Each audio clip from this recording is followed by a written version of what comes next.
देखते हुए चलना है। जिस क्वेश्चन का आपको आंसर आता है उसका जवाब कमेंट बॉक्स में ज़रूर दें। दोस्तों यदि चैनल पर नहीं हो तो चैनल को सब्सक्राइब जरूर करना, बेल आइकन को ऑन करना इसी प्रकार की वीडियो देखने के लिए।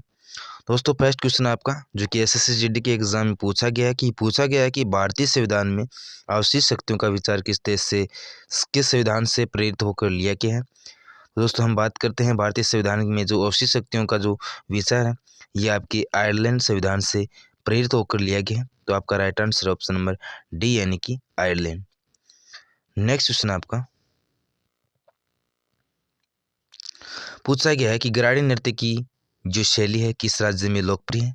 दोस्तों हम ग्राड़ी नृत्य की हम बात करते हैं तो ये आपके जो पंजाब राज्य है यहाँ पर लोकप्रिय मानी जाती है। तो यह भी एसएससी जीडी के एग्जाम में पूछा गया है। तो ग्राड़ी नृत्य शैली ये पंजाब राज्य में जो लोकप्रिय है। तो आपका right answer option number B यानी कि ग्राड़ी नृत्य शैली। नेक्स्ट क्वेश्चन आपका पूछा गया है कि दक्षिण भारतीय वंश विजयनगर साम्राज्य किस राजा द्वारा स्थापित किया गया। तो विजयनगर साम्राज्य की हम बात करते हैं जो कि दक्षिण भारतीय एक वंश था। तो ये जो विजयनगर साम्राज्य है ये आपके ऑप्शन नंबर बी यानी कि हरिहर राजा द्वारा इसे स्थापित किया गया था। तो आपका राइट आंसर है ऑप्शन नंबर जी बी यानी कि हरिहर। नेक्स्ट क्वेश्चन आपका पूछा गया है कि कौन सी पर्वत श्रेणी दुनिया की दूसरी सबसे ऊंची चोटी जिसे हम K2 यानी कि K2 स्थित है। तो दोस्तों हम बात करते हैं जो कि दूसरी सबसे ऊंची चोटी है K2 ये किस पर्वतम श्रेणी के अंतर्गत आती है। तो आपका राइट आंसर है ऑप्शन नंबर बी यानी कि ईस्ट काराकोरम पर्वतमाला जिसमें K2 जो कि दूसरी सबसे ऊंची चोटी है। तो आपका right answer option number B यानी कि ईस्ट काराकोरम पर्वतमाला। नेक्स्ट क्वेश्चन आपका पूछा गया है कि निम्न में से कौन सी नई नदी गंगा की सहायक नदी नहीं है। तो दोस्तों हम बात करते हैं जो कि गंगा की सहायक नदी नहीं है। तो आपका राइट आंसर है ऑप्शन नंबर सी यानी कि भीम जो कि गंगा की सहायक नदी नहीं है। बहुत बार एग्जाम में पूछा भी गया। नेक्स्ट क्वेश्चन आपका कि अंतरिक्ष यात्री को आकाश कैसा दिखाई देता है। जब यात्री जब व्यक्ति अंतरिक्ष में चला जाता है तो उस समय उस व्यक्ति को आकाश दिखाई देता है। तो आपका right answer option number D यानी कि काला। नेक्स्ट क्वेश्चन आपका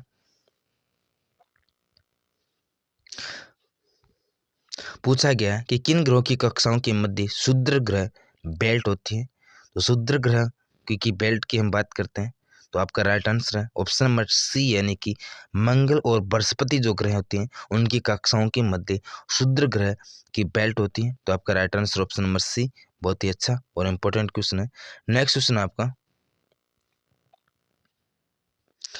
पूछा गया है कि रॉलेट सत्याग्रह कब और किसके द्वारा किया गया था। तो रॉलेट सत्याग्रह ये 1929 यानी कि 1929 में महात्मा गांधी के द्वारा किया गया था।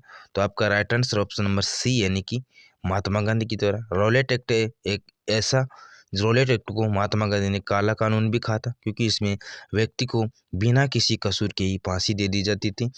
नेक्स्ट क्वेश्चन आपका कि किस शतरंज खिलाड़ी ने फिड ग्रैंड स्विस ओपन का खिताब जीता है। दोस्तों जो शतरंज खिलाड़ी है जिन्होंने फिड ग्रैंड फिक्स स्विस का जो ओपन का खिताब जीता है वह है आपकी विदित गुजराती जिन्होंने फिड ग्रैंड स्विस ओपन का खिताब जीता है। तो आपका right answer option number B यानी कि विदित गुजराती। नेक्स्ट क्वेश्चन आपका पूछा गया है कि निम्न में से कौन सा विकल्प तमिलनाडु से जुड़ी मार्शल आर्ट का एक रूप है। तो तमिलनाडु से जुड़ी मार्शल आर्ट के एक रूप की हम बात करते हैं तो वह आपके ऑप्शन नंबर ए यानी कि सिलबम जो कि तमिलनाडु से जुड़ी एक मार्शल आर्ट का एक रूप है। तो आपका right answer option number A यानी कि सिलबम। नेक्स्ट क्वेश्चन आपका कि कपास पैदा करने के लिए आदर्श मिट्टी कौन से है। तो कपास पैदा करने के लिए हम आदर्श मिट्टी की हम बात करते हैं तो वह आपकी काली मिट्टी। तो आपका राइट आंसर है ऑप्शन नंबर ए यानी कि काली मिट्टी। नेक्स्ट क्वेश्चन आपका कि भारत के दक्षिण भाग में रबी की फसल और उत्तरी भाग में खरीफ की फसल के रूप में किसकी खेती की जाती है। दोस्तों हम दक्षिण भाग में और उत्तरी भाग में जो रबी और खरीफ की फसल है उसमें किसकी खेती की जाती है? तो आपका right answer option number D यानी कि तिल। दोनों ही भागों में तिल की खेती की जाती है, तो आपका right answer option number D. Next question आपका पूछा गया है कि जब रासायनिक विक्रिया में उत्प्रेरक प्रयुक्त किए जाते हैं तब क्या होता है?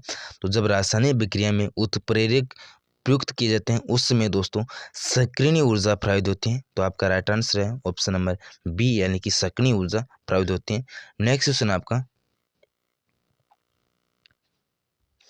पूछा गया है कि एक औपचारिक दस्तावेज होता है जिसमें केवल भारत के उच्च न्यायालय, सर्वोच्च न्यायालय द्वारा सरकार को जारी किए गए न्यायालय के आदेश में निहित होता है, तो इसे हम क्या कहते हैं? दोस्तों एक आदेश होता है जिसमें सर्वोच्च न्यायालय और उच्च न्यायालय ही जारी कर सकते हैं, तो उस आदेश को हम दोस्तों कहते हैं रिट या उसे कहते हैं परमादेश।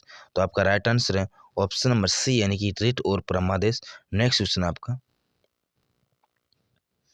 पूछा गया है कि सिंधु घाटी सभ्यता की दो प्राचीन नगर जिसे हम हड़प्पा और खुदाई करने पर सामने हैं, तो सिंधु घाटी सभ्यता के दो प्राचीन नगर हैं जिसका पहला है हड़प्पा और दूसरे की हम बात करते हैं तो दूसरा खुदाई के समय जो सामने है वो आपका मोहनजोदड़ो।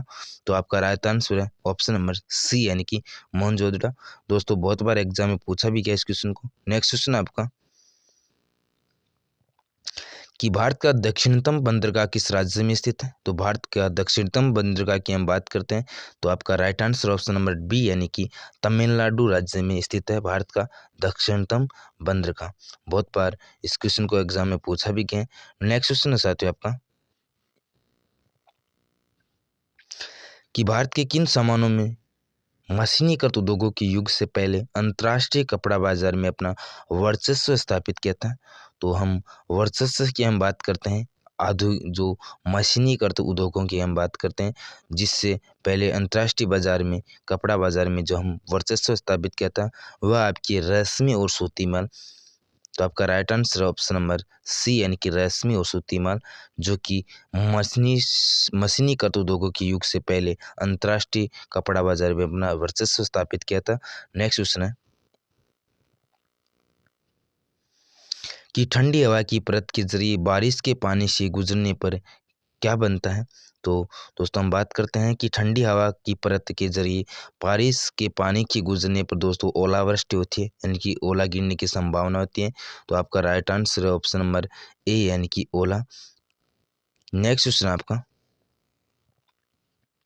पूछा गया कि वह व्यवस्था जिसमें स्थानीय किसानों को एक खेत में अस्थायी रूप से खेती करने की अनुमति दी जाती है वह क्या कहलाती है?